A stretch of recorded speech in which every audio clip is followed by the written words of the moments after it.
Does a king's legacy reside in his country's prosperity or in the ruins of his conquests?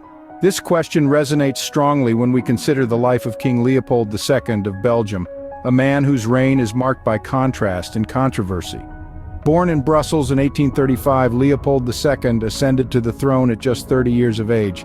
He had a grand vision for Belgium, one that involved transforming it into a colonial power. His eyes soon turned to Africa, specifically to the Congo, a vast territory rich with untapped resources.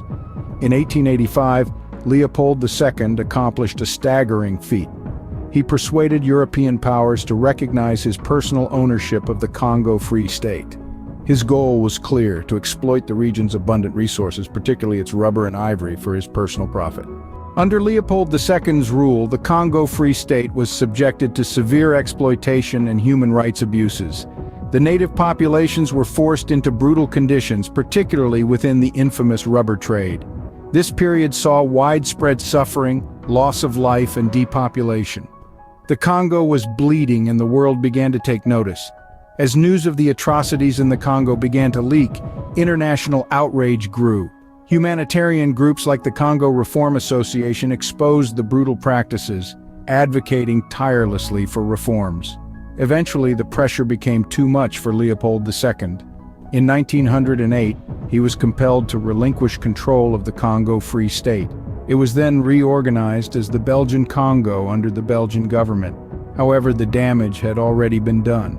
Leopold II's legacy in the Congo was stained with the blood of millions who had perished due to violence, forced labor, and disease. So, how do we reflect upon the legacy of King Leopold II?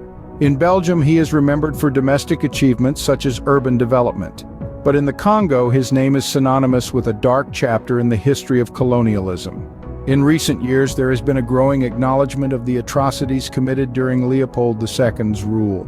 Calls for justice and reparations have gained momentum. The events that unfolded in the Congo Free State under his rule serve as a stark reminder of the devastation that colonialism can inflict.